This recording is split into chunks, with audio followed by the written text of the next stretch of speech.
Você sabia que o Michael Jordan é formado em geografia? E pensa nisso, a escola que ele estudou não aprovou o Jordan nos esportes. Ele também tem um irmão que dava uma olé nele nos jogos, apavorava. Mas aí ele ficou tão pistola de perder direto pro irmão que começou a treinar pesadão e virou mestre no basquetão. É considerado aí um dos esportistas mais ricos do mundo hoje. Michael Jordan, cada caso um caos. Olá, eu sou a Luca, faço estágio de psicologia, sou locutora no Ramona 89 da Rádio Rock e por aqui a gente une esses universos, né? Música, psicologia e também biografia, tudo feito com Rafa Bolo da Pombo Produções e hoje com participação do Henrique Carpigiani, psicólogo do esporte e host do videocast Sport Drops no canal Workstars do YouTube. Se você curte tudo isso, então, você pode ser o nosso apoiador, um cafezinho mensal aí, vai ajudar aí muito a nossa equipe. Por R$5, você entra para o time de apoiadores e tem recompensas, hein? O site é apoia.se/cadacasoumcaos. Ou também tem o esquema pelo Pix, que é o e-mail cadacasoumcaos@gmail.com. Tá tudo na descrição. Michael Jeffrey Jordan nasceu no dia 17 de fevereiro de 63 no Brooklyn, em Nova York, né? Mas passou boa parte da vida na Carolina do Norte. Ele é o quarto dos 5 filhos da Dolores e do James Jordan. Os pais criavam a molecada assim no cabresto curto, rolava uma rigorosidade. A filosofia era: não espera que alguém te dê alguma coisa. Você é forte, você é inteligente, então ó, vá atrás e faça seu trabalho. Caiu, levanta e ó, seja o melhor. Isso fez com que toda a molecada ficasse bem competitiva e odiasse se perder. Como os pais trabalhavam, botaram os filhos tudo ali nos esportes para não ficarem no relento e também para que eles aprendessem mais sobre a vida e sobre o trabalho em equipe. Além disso, o James apresentou para o pequeno Jordan o beisebol e construiu uma quadra de basquete no quintal para eles treinarem também. Então era basquete, era beisebol, o negócio era tudo ali na mesma baciada. Na época, o racismo comia solto nos Estados Unidos e era muito presente na Carolina do Norte. Então o Jordan, desde molecote, sabia que precisava, ó,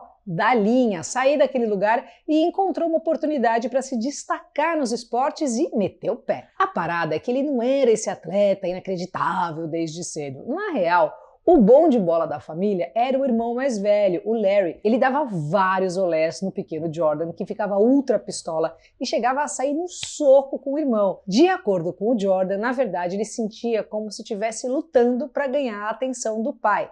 Nas palavras dele, quando você está passando por isso, é traumático, porque sim, eu quero essa aprovação, eu quero esse tipo de confiança. Então minha determinação ficou ainda maior para ser tão bom, se não melhor que meu irmão. Ele começou a treinar pesado e em 78 fez o teste para entrar para o time da escola e tomou um não! Imagina isso! Bom, ele se sentiu super envergonhado e foi para casa arrasado, em prantos, só que como os pais ensinaram, sacudiu a poeira e usou esse obstáculo como combustível. Quem deve ter chorado muito depois foi a escola, né? Mas enfim. Ele disse assim, ó, sempre que eu estava treinando e achava que deveria parar, eu fechava os olhos e pensava na lista do time sem meu nome. Isso me dava um gás. Continuou treinando, mas treinando pesado, hardcore. E um tempo depois, voltou jogando igual que nem um animal, além de ter dado uma bela de uma espichada. Então logo virou o craque da equipe, chamando a atenção da Universidade da Carolina do Norte, que foi onde ele realmente apareceu. Ganhou o campeonato da primeira divisão em 82, além de ser eleito jogador do ano em 83 e 84.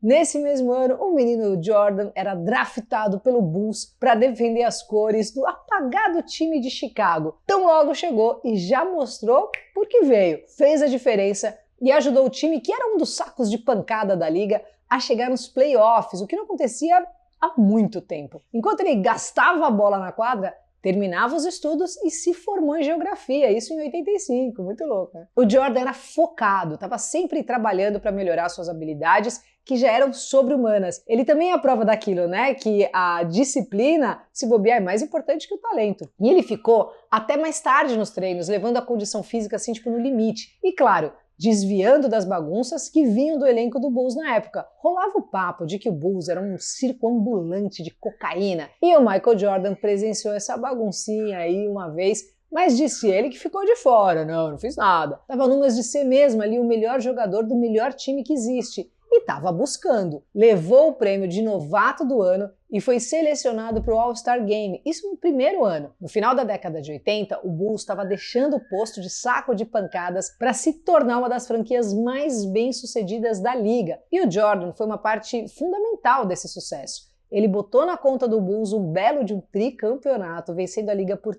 3 anos ali, consecutivos. E em 92, foi para as Olimpíadas de Barcelona, integrando o famoso Dream Team, ao lado ali de outras lendas, né, como Magic Johnson, Larry Bird, Scott Pippen, que era o braço direito dele, inclusive, no Bulls. Os caras passaram, tipo, tratorando, assim, por geral, e botaram a medalha de ouro no bolso. Nosso Air Jordan literalmente estava avoando, porque além de todo esse sucesso aí nas quadras, fora delas, ele também era assim um fenômeno, uma das pessoas mais influentes da década, era um negócio assim surreal. Só que fora dos comerciais, né, super carismáticos, das fotos carregadas ali de sorrisão, o Michael Jordan não era nada fácil de lidar. A sua ultra competitividade enraizada fez com que ele botasse 200% para vencer sempre. E isso respingava na geral que estava ao redor ali. Na quadra, o Jordan era o alfa, não só com os adversários, mas também com os coleguinhas de equipe. Cobrava mesmo, esculachava, xingava, botava apelido nos caras, não perdoava erro de ninguém, enfim, era assim insuportável. Tanto que tem mó galera da NBA que não se bica com ele de jeito nenhum. Até o seu já citado braço direito, né, Scott Pippen, fala várias dele até hoje. Ele até, já como fazia com o irmão, trocou socos com o camarada de equipe, o Steve Kerr, que saiu com o olho roxo depois de uma treta. Ele conta que se sentiu como o garoto em Jurassic Park que foi atacado pelo Velociraptor. O MJ pediu desculpa logo depois e eles ficaram de boa. O Steve Kerr, inclusive, virou um pota técnico e botou mais um anel no bolso do comando do Golden State Warriors. Depois de ganhar seu terceiro título consecutivo, o Jordan estava esperando seu pai, que estava para colar em Chicago, para dar aquele salve no filho. Só que, infelizmente, esse salve aí nunca rolou. O James, né, o pai dele, ficou desaparecido por 11 dias, até que o corpo foi encontrado em um pântano na Carolina do Sul. Ele foi morto a tiros numa tentativa de assalto por 2 adolescentes que foram condenados e receberam prisão perpétua por assassinato em primeiro grau. Isso acabou com o Jordan, que largou mão de tudo e anunciou então sua primeira aposentadoria do basquete, chocando geral em um movimento ali que muitos acreditam ter sido feito em homenagem ao seu pai. Só que também muitos acreditam que ele colocou essa aposentadoria aí na conta do pai para dar uma camuflada ali, né, para encobrir uma suspensão que o Jordan acabou tomando na NBA por causa do seu vício, sabe em quê? Em apostas.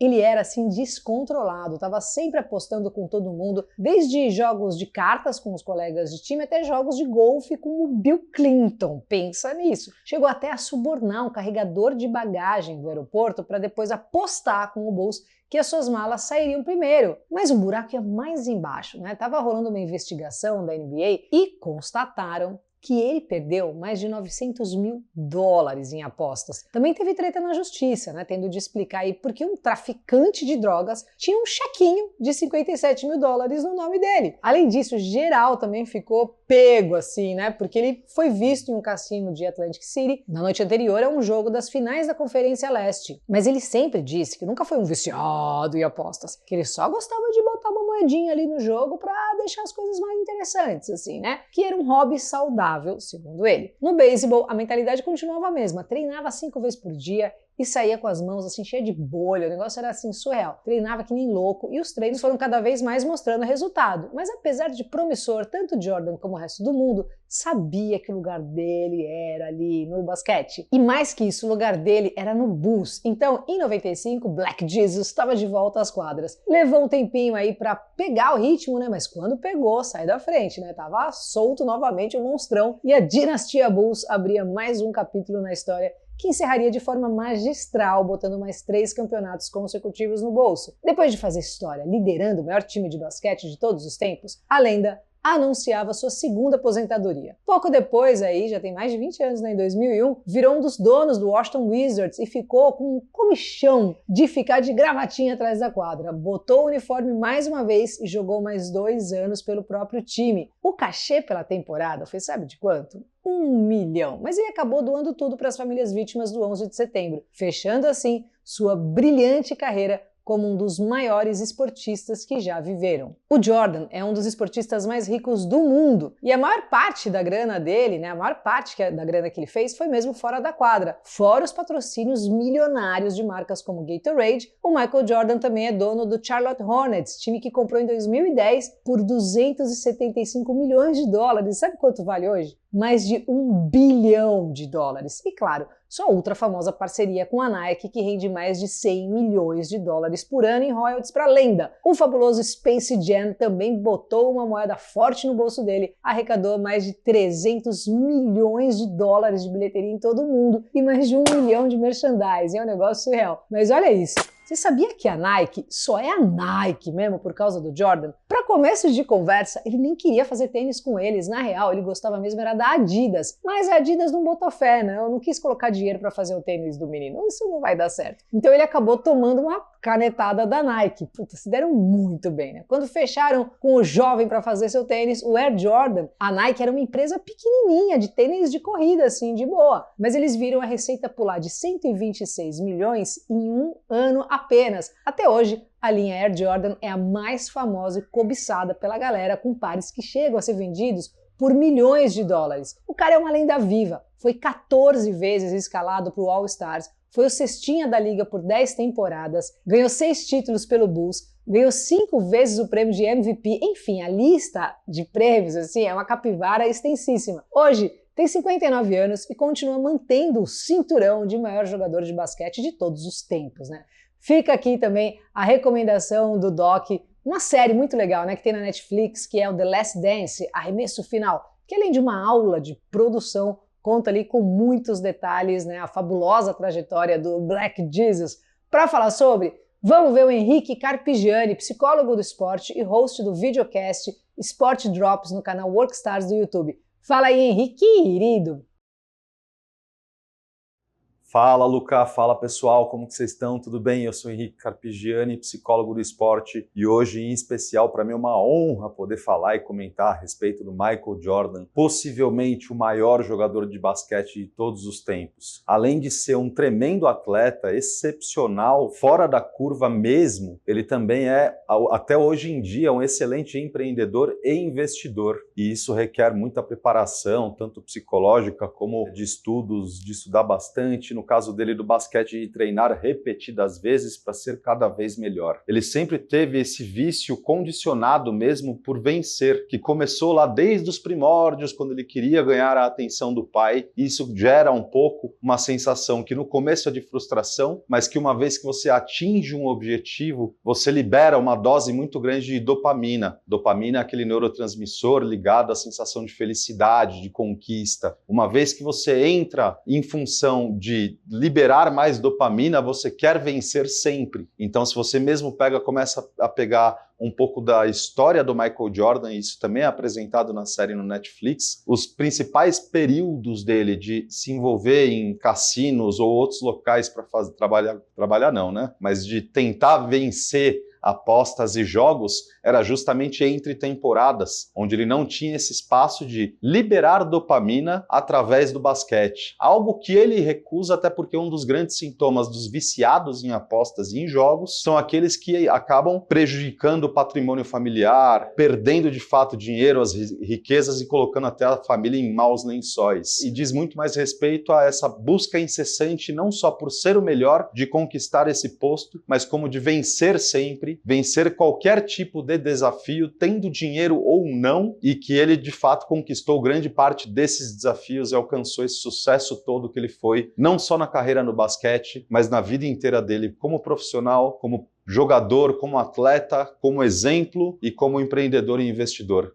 Tá bom? Valeu, muito obrigado. Demais, né? Valeu, Henrique, querido. E muito obrigada aí para você que ficou por aqui e também para nossa querida apoiadora, a Deia Prado, @costura da Deia, tem muita coisa legal lá no Insta dela, vá lá ver, ela manda muito ali nas agulhadas. E a gente se encontra semana que vem em mais um vídeo aqui no Cada Caso um Caos. Ah, e claro, muito obrigada a todos os apoiadores aí, ó, tá aqui na descrição. Valeu, até semana que vem. Me segue no Insta, Luca89FM.